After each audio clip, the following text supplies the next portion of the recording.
क्या बता रहे थे लास्ट क्लास? रिफ्लेक्शन, रिफ्लेक्शन था ना? रिफ्लेक्शन में कोई डाउट? कोई डाउट नहीं? लिखिए, पहले एक क्वेश्चन लिखिए। A man is standing in front of concave convex mirror.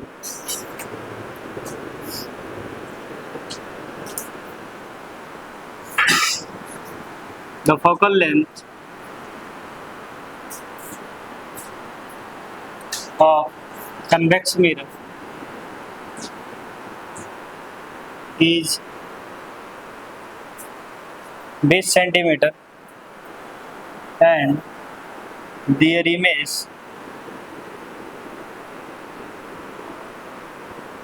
is formed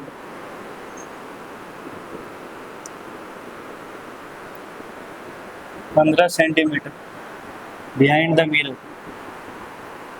Behind the mirror,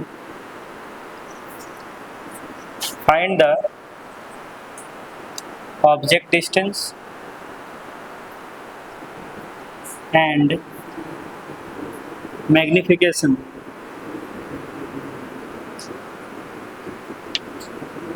and nature of the image.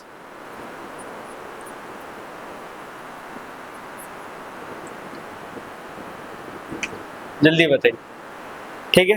Magnification, nature of the image किसके सामने खड़ा है? तो कन्वेक्स मिरर।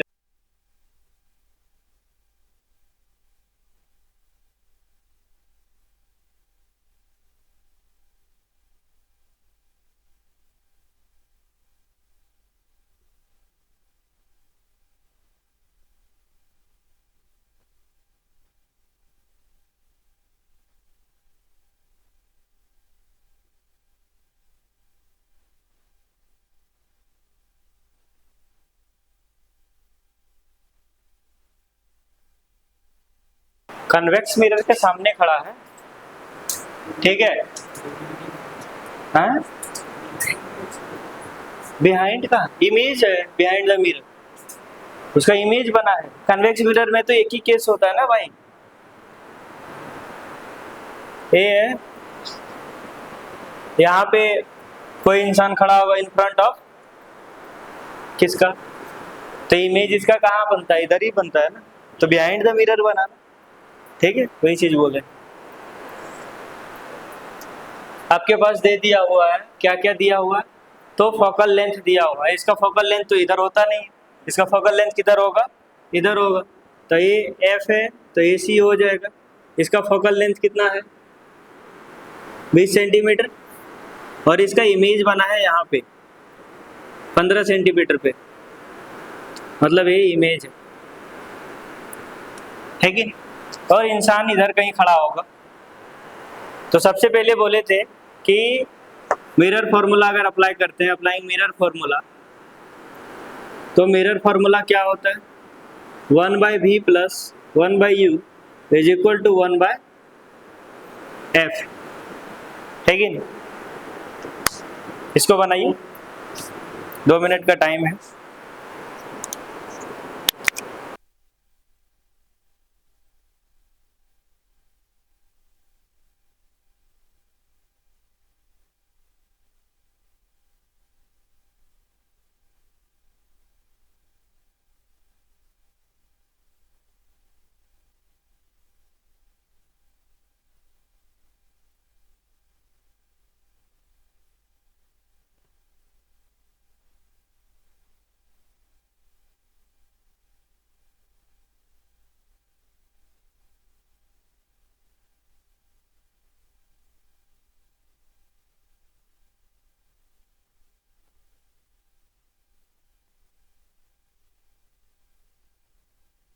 देखिए, सबसे पहले u का मांग रहा, ठीक है?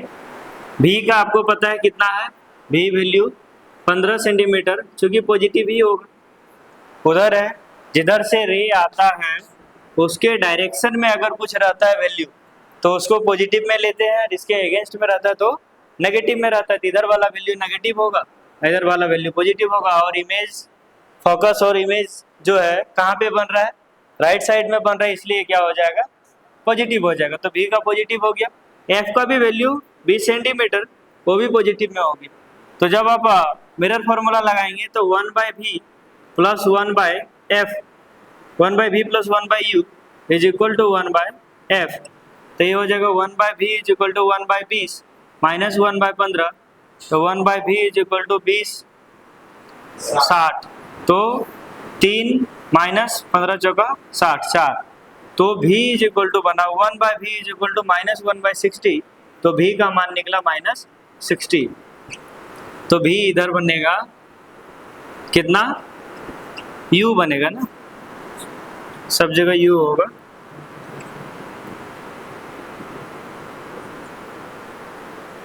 तो u का मान निकला -60 सेंटीमीटर। तो पहला चीज पता चल गया कि ऑब्जेक्ट डिस्टेंस कितना है मिरर से, तो 60 सेंटीमीटर है। दूसरा क्वेश्चन बोल रहा है कि मैग्निफिकेशन, तो आपके पास मैग्निफिकेशन का क्या फॉर्मूला है, magnification is equal to -v/u, तो हो जाएगा माइनस v का वैल्यू कितना आया -60, v का वैल्यू कितना है 15 बटे -60, माइनस माइनस कट जाएगा, 15 चौका 60, तो मैग्निफिकेशन कितना हुआ m इज इक्वल टू 1/4, मतलब ये छोटा हो गया है कि नहीं, वो 1/4 हो गया। मतलब वो सोच के देखिए कि वो इंसान अगर 4 फीट का होगा तो कितना फीट बन गया, 1 फीट का बन गया, उसका 1/4 हो गया। तीसरा चीज क्या पूछा कि नेचर बताइए, तो कैसा बनेगा, वर्चुअल एंड, नेचर कैसा हो गया, वर्चुअल एंड इरेक्ट। क्या बोले, हाँ बिहाइंड द मिरर, क्योंकि एक ही तो केस है, कन्वेक्स मिरर जैसे पता चल गया तो वर्चुअल और इरेक्ट ही बनाता है, वो दो ही तो इमेज बनाता है। एक वर्चुअल इमेज इरेक्ट कब, तो एक फोकस और पोल के बीच में बनाता है और एक फोकस पे बनाता है, दो ही तो है।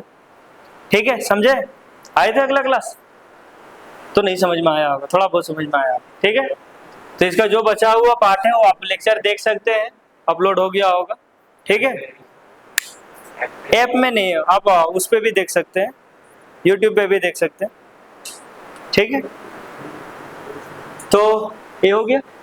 अब अगला देखते हैं, जो अगला कड़ी है इस चैप्टर का, क्या नाम है, रिफ्रैक्शन। अभी तक में जो भी बातें हुई सब क्या हो रहा था, रिफ्लेक्शन का। अब क्या होगा, रिफ्रैक्शन। तो रिफ्रैक्शन क्या है, ठीक है, रिफ्रैक्शन क्या है,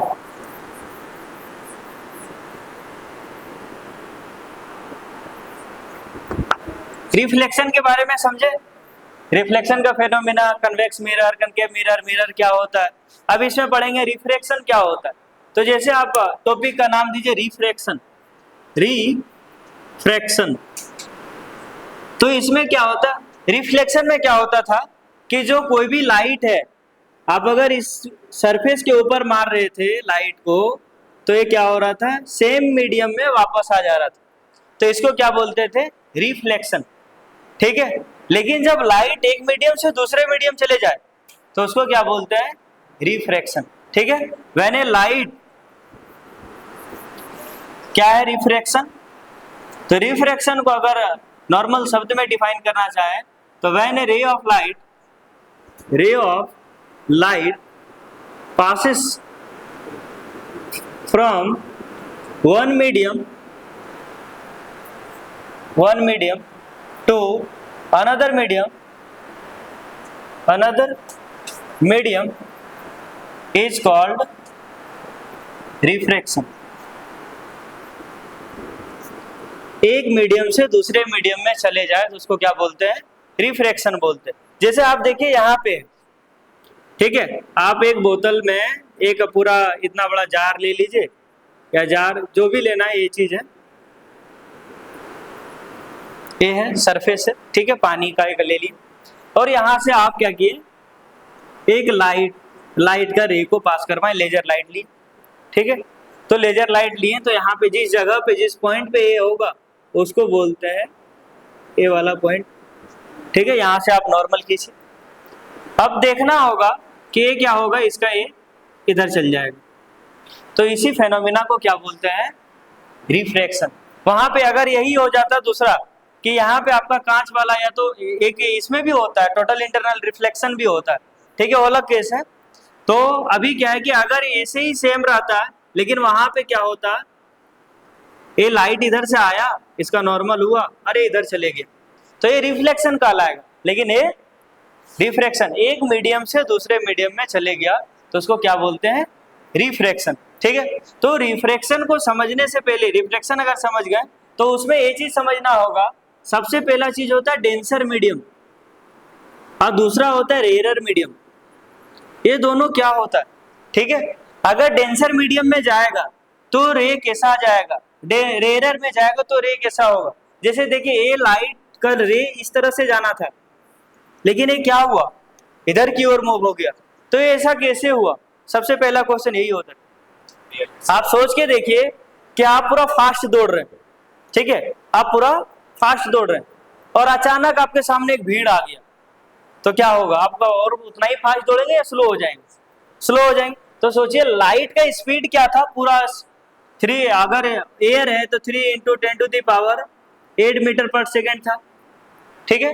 लेकिन जैसे ही ये वाटर में गया तो उसका वाटर का मॉलिक्यूल क्या किया, इसको रोक दिया, है कि नहीं, रोका, इधर उधर कोलैप्स हुआ। तो ये जब भी ये क्या होगा, इसका स्पीड कमी आएगा तो नॉर्मल की तरफ जाने लगेगा, ठीक है। जब स्पीड का कमी होगा तो धीरे धीरे क्या होगा, टुवर्ड्स द नॉर्मल जाएगा। लेकिन यही केस अगर ये उल्टा रहता, ये लाइट यहां से जाता, इस तरीके से कोई लाइट जाता, तो ये नॉर्मल अगर खींचते हैं तो ये लाइट इसको यहां जाना था, लेकिन वो जाएगा इधर, ठीक है। क्यों, क्योंकि अभी क्या हो रहा है, स्पेस फ्रीली मिल गया, तो ये अवे फ्रॉम द नॉर्मल जाएगा, ठीक है। तो रेयरर और डेंसर में यही चीज है। रेयरर किसको बोलते हैं, तो जहां पे मॉलिक्यूल के बीच में दूरी ज्यादा होता है, एक मॉलिक्यूल दूसरे मॉलिक्यूल के बीच में दूरी ज्यादा होता है, उसको रेयरर मीडियम, डेंसर बोलते हैं। ये डेंसर है, ये रेयरर, ठीक है। रेयरर मतलब यही जिसमें मॉलिक्यूल क्या हो, दूर दूर हो, ठीक है। और डेंसर किसको बोलते हैं, जहां पे मॉलिक्यूल पूरा पास पास हो, ठीक है। रेयरर में स्पीड का लाइट, क्यों, क्योंकि वहां पे हिंड्रेंस नहीं होता है ना।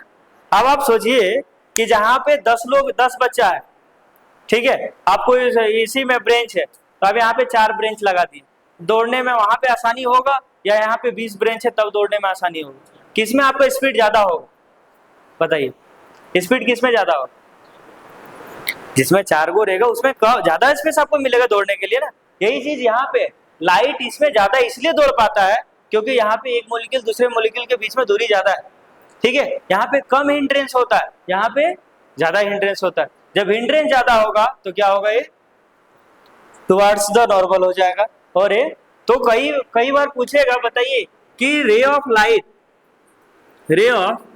लाइट अगर डेंसर मीडियम में जा रहा है, रेयर टू डेंसर, रेयर से रेयर टू डेंसर, तो किधर की ओर मूव करेगा, तो ये towards the rare to denser हो रहा है, रेयर टू डेंसर, तो ये किधर की हो रहा है, टुवर्ड्स नॉर्मल, नॉर्मल की तरफ। ये इसका नॉर्मल खींच दिए, ठीक है। तो ये देखिए, इसका लाइट अगर सीधे जाता तो किधर चल जाता, ये साइड चल जाता, लेकिन ये चूंकि यहाँ पे डेंसर मीडियम में गया तो लाइट इधर की ओर आ गई, ठीक है। तो ये क्या हो जाएगा, टुवर्ड्स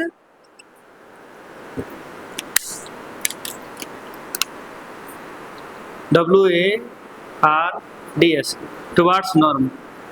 और वहीं पे अगर उल्टा हो गया तो डेंसर टू रेयर,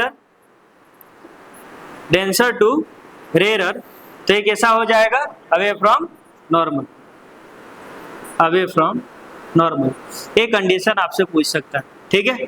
तो रेयर क्या है, डेंसर क्या है, तो रेयर मीडियम उसको बोलते हैं जहाँ पे मॉलिक्यूल के बीच में स्पेस ज्यादा होता है, वहां पे कम स्पेस, इसमें क्या होता है, मॉलिक्यूल कम होता है जहाँ पे, और अगर मॉलिक्यूल कम होगा तो स्पीड ऑफ लाइट ज्यादा होगा, यहाँ पे मॉलिक्यूल ज्यादा होता है, स्पीड ऑफ लाइट कम होगा, ठीक है। तो rare to denser towards the normal होगा, और denser to rare away from the normal होगा। अगर कोई लाइट इस तरीके से जा रहा है यहाँ पे, ए अगर कांच है तो कांच से अगर आप लाइट मार रहे हैं तो यहाँ से अगर नॉर्मल को ड्रॉ करते हैं तो ये इधर ना जाने के बजाय ये अवे फ्रॉम द नॉर्मल जाएगा, ठीक है। तो ये क्या कहलाएगा, इस फेनोमेना को रिफ्रैक्शन बोलते हैं। एक मीडियम से दूसरे मीडियम में चले जाना को रिफ्रैक्शन, और एक मीडियम में ही अगर रह जाता है तो उसको रिफ्लेक्शन बोलते हैं, ठीक है। तो रिफ्रैक्शन हो सकता है रेयर से डेंसर चल जाए, डेंसर से रेयर चल जाए, ठीक है। तो इतना लिखिए। तो आपको दे देगा ना वहां पे। अब जैसे ये यहाँ पे वाटर एयर है, एयर से वाटर जाएगा, ठीक है, वाटर से एयर जाएगा, तो ये सब चीजें आपको दिया हुआ रहेगा, कोई दिक्कत नहीं। ग्लास से a ray of light passes from a glass to air, ये सब चीजें लिखा हुआ रहेगा। जब ग्लास है तो ग्लास रेयर डेंसर मीडियम हो जाएगा और एयर रेयर मीडियम हो जाएगा, ठीक है। तो इसको लिख लीजिए।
जब बात आता है रिफ्रैक्शन का, तो जैसे रिफ्रैक्शन हुआ एक मीडियम से, इस तरीके का एक मीडियम है,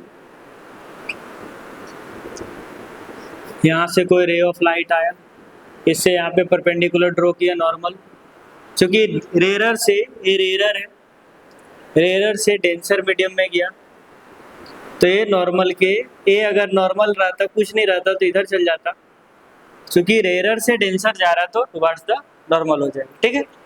तो पहला चीज है ए रे को क्या बोलते हैं, इंसिडेंस रे, और इसको रिफ्रैक्टेड रे, ठीक है। तो सबसे पहले इंसिडेंट रे, रे ऑफ इंसिडेंस या इंसिडेंट रे लिख दीजिए, रे ऑफ इंसिडेंस, ठीक है। ए क्या है, रे ऑफ इंसिडेंट। दूसरा क्या है, ए रिफ्रैक्टेड रे। रूल नंबर 1, ये लॉज ऑफ रिफ्लेक्शन, डायरेक्ट आप लिख लीजिए, लॉज ऑफ रिफ्रैक्शन। सेम चीज है, जहां पे लॉज ऑफ रिफ्लेक्शन देखे थे वैसे ही ये भी है, ठीक है। तो लॉज ऑफ रिफ्लेक्शन क्या बोलता है कि इंसिडेंट्स रे, रे of incidence, ray of incidence, ray of refraction and normal lies on same plane, एक ही प्लेन के ऊपर ये तीनों लाई करेगा, पहला नियम है, ठीक है। लेकिन वहां पे जिस तरीके से इस एंगल को एंगल आई बोलते थे, इसको एंगल आर बोलते थे, तो वहां पे क्या होता था रिफ्लेक्शन में कि angle I is equal to angle R होता था, लेकिन यहाँ पे ऐसा नहीं है कि angle I is equal to angle R हो, ठीक है।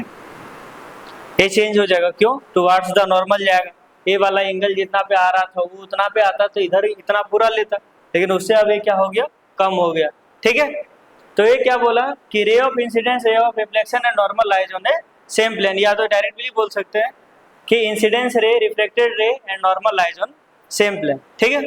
दूसरा है, इसी का नाम बोलते हैं कि साइन आई बटे sine of angle of incidence, directly the ratio of sine of angle of incidence and sine of angle of refraction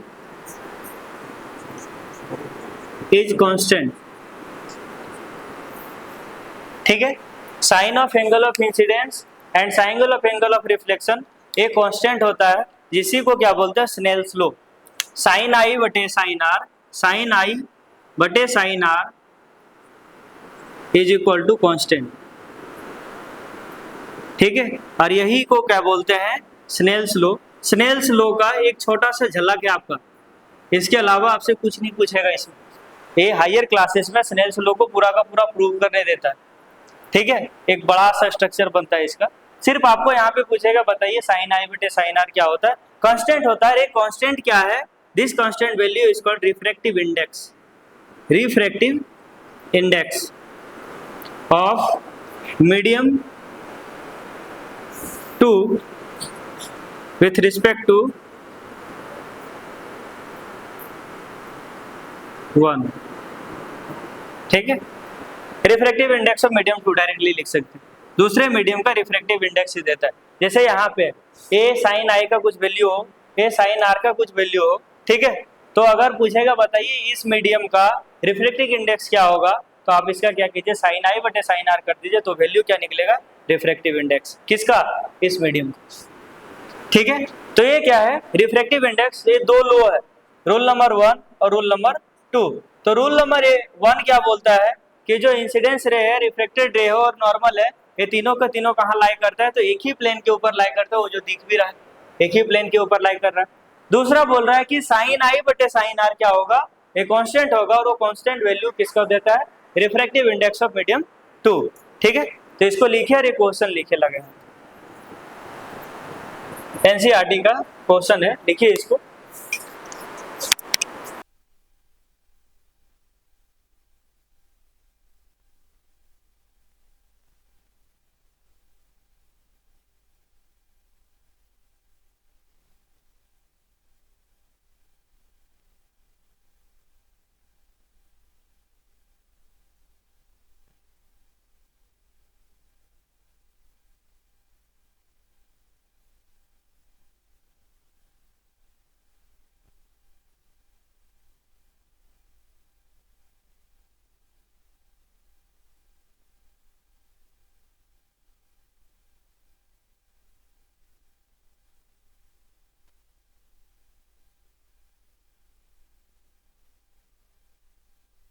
लिखिए क्वेश्चन लिखिए, a beam of light, a beam of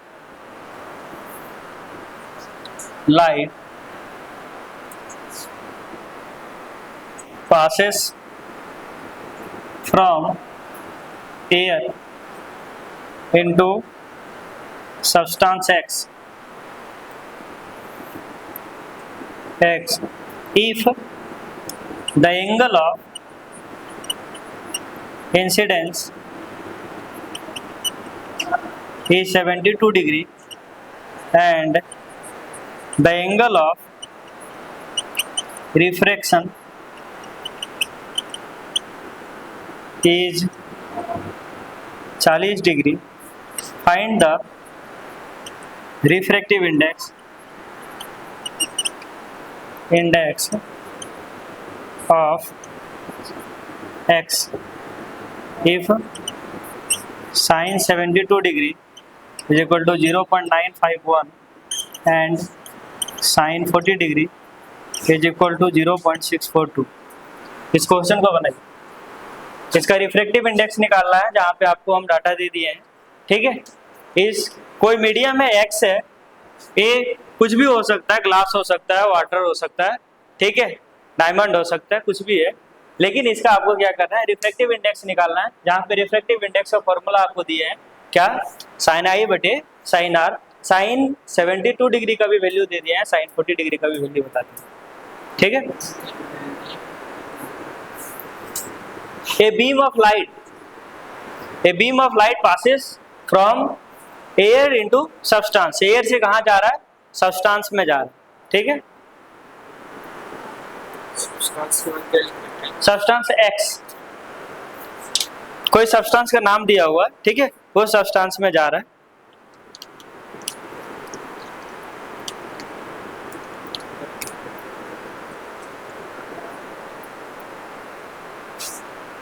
ठीक है।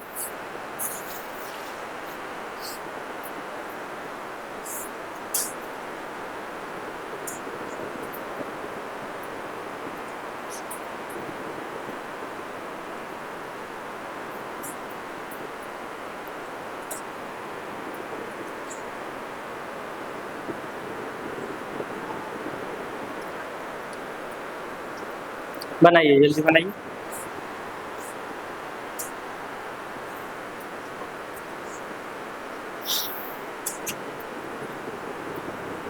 मिटा दें, ये वाला चीज को मिटा दे रहे।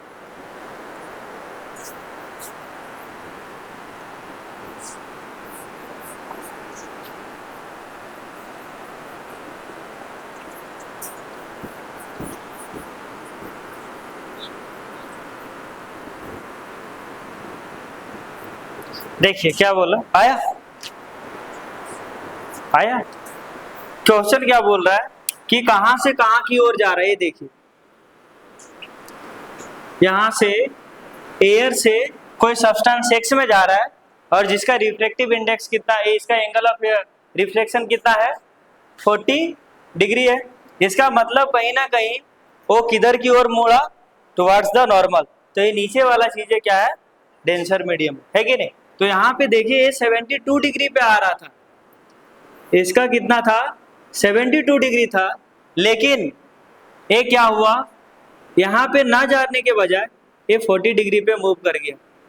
अरे तभी हो सकता है कब, जब एरर से डेंसर हो, है कि नहीं। तो इसका मतलब ये पता चल गया ये डेंसर मीडियम है, ठीक है। उसके बाद दूसरा चीज क्या है कि पूछ रहा है आप इसका रिफ्रैक्टिव इंडेक्स निकालिए। तो रिफ्रैक्टिव इंडेक्स का डायरेक्ट फॉर्मूला क्या है, रिफ्रैक्टिव इंडेक्स ऑफ मीडियम या रिफ्रैक्टिव इंडेक्स ऑफ एक्स, ठीक है। उसका क्या होता है फॉर्मूला, तो साइन आई बटे साइन आर, साइन आई बटे साइन आर।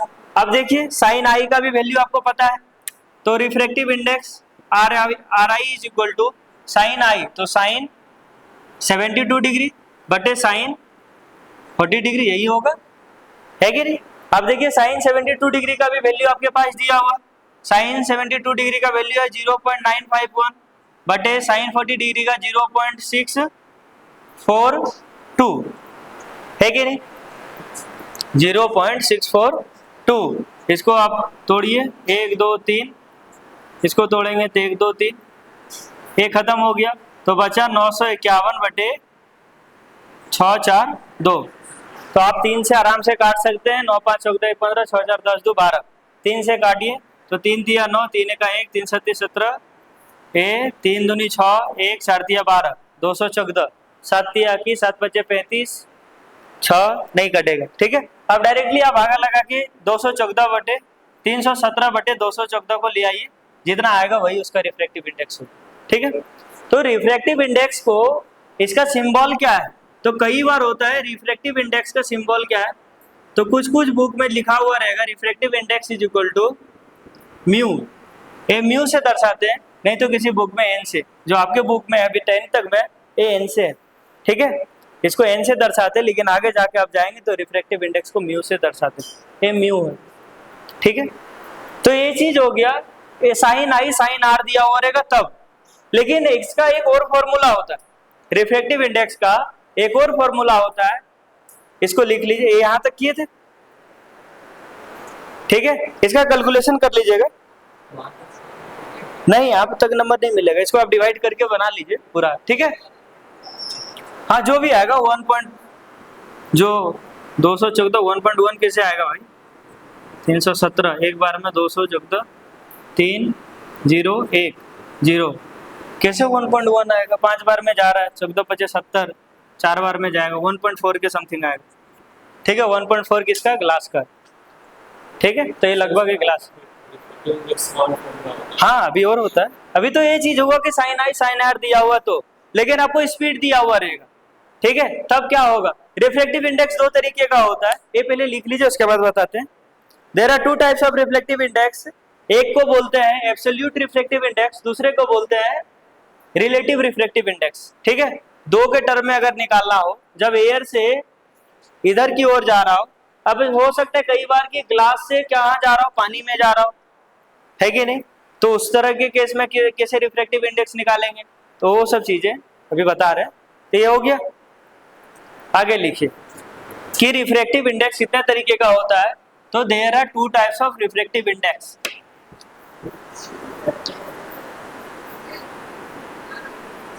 टॉपिक का नाम क्या है, refractive index,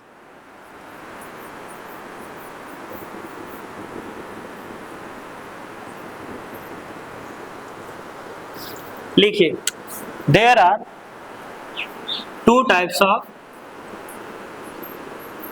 refractive index, RI मतलब समझ जाइए कि रिफ्रैक्टिव इंडेक्स बोल रहे हैं, ठीक है।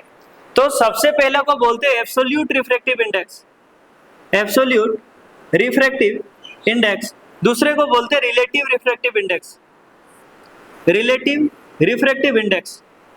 तो नॉर्मल चीज है, सबसे पहले देखते हैं कि रिफ्रैक्टिव इंडेक्स किसको बोलते हैं, तो रिफ्रैक्टिव इंडेक्स का सिंबल है n या तो म्यू, ठीक है, आप दोनों लिखेंगे तो दोनों में से कुछ भी गलत नहीं, ठीक है। तो रिफ्रैक्टिव इंडेक्स का फॉर्मूला होता है, refractive index is equal to speed of medium 1 बटे स्पीड ऑफ मीडियम 2, ठीक है, किसका स्पीड, तो स्पीड ऑफ लाइट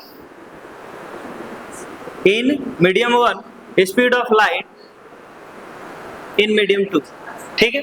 मीडियम 1 में लाइट का क्या स्पीड है, मीडियम 2 में लाइट का स्पीड क्या है, तो रिफ्रैक्टिव इंडेक्स आपका पता चल जाएगा, ठीक है। तो किसका रिफ्रैक्टिव इंडेक्स, तो रिफ्रैक्टिव इंडेक्स ऑफ मीडियम 1 या 2 n21, हाँ